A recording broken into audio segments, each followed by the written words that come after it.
Priyank is also joining us live on the broadcast. Priyank, we've been covering the massive raids by the NIA as well as the state police, the ATS that has been involved in the raids against the PFI in the last 1 week across the country. The charges on the PFI, not just of terror funding, but also of creating massive unrest across the country.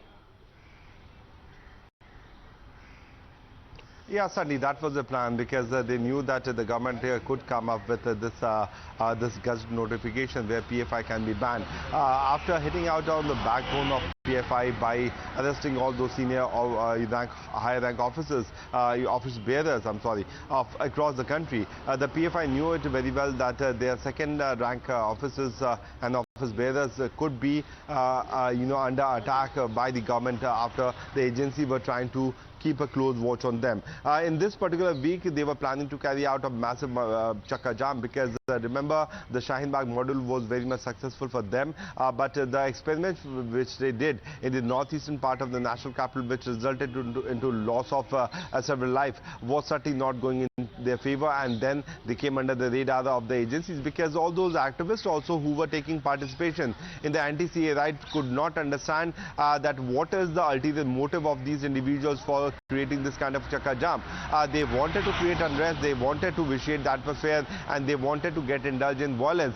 They came in the name of voice of dissent, but knowing the fact that the founding members of PFI were actually the office bearers of SIMI, and they were very much attached to it. After SIMI was banned in 2001, they knew that they have to come out with some new name, and that was the name which was given Popular Front of India.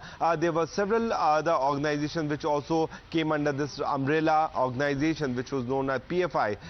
Some was called CFI, Student Federation of India, and other organizations also came up over the period of time. What we can see that after the yesterday's raid, which were carried out by several state police agency, all those accused who were put under preventive detention, they were not only from the PFI, but they were also from RIF as well as SDPI. So that clearly means that the government has also found a clear-cut link of these individuals. Remember, the electronic devices which has been seized from the possession of these people will be a clinching evidence for the small organization which came under the umbrella organization of PFI, and that can also come under the ambit of the government radar when the government can actually think about knowing more detail about the conduct of these particular individuals. What we have got to know that they were not only radicalizing youth, but they were also getting these normal people who are the laborers and other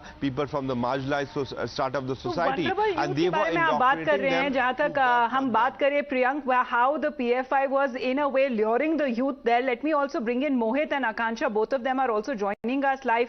Mohit, सबसे बड़े अगर बात करें तो ये बिहार का module था जिससे पहले बस्ट किया गया था. As far as the NIA is also concerned there, एक similar मॉड्यूल फिर तेलंगाना और आंध्र प्रदेश में जिस तरीके से NIA was leading with those investigation with the state police, वहां पर भी खुलासा हुआ था, वहां पर भी PFI का नाम सामने आया था. तो एक similar type of training camps चला रहा था PFI.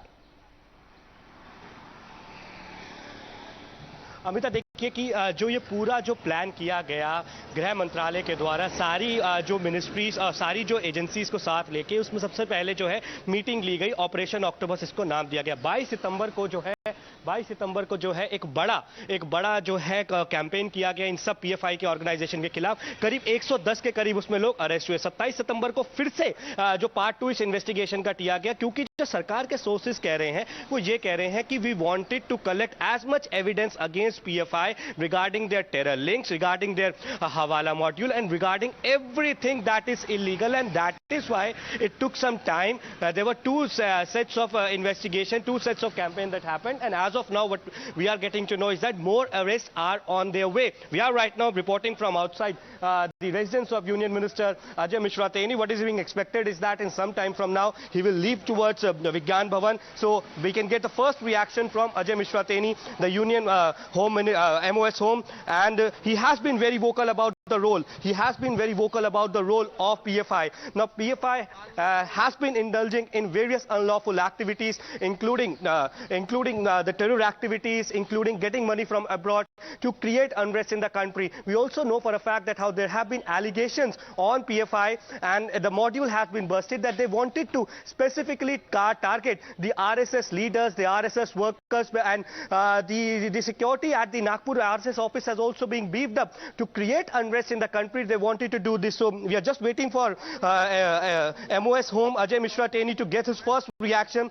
because then we'll get the first reaction from the Home Ministry regarding this particular ban. And Home Ministry was the nodal agency. Home Ministry was the nodal agency who held all the meetings regarding Operation Octopus.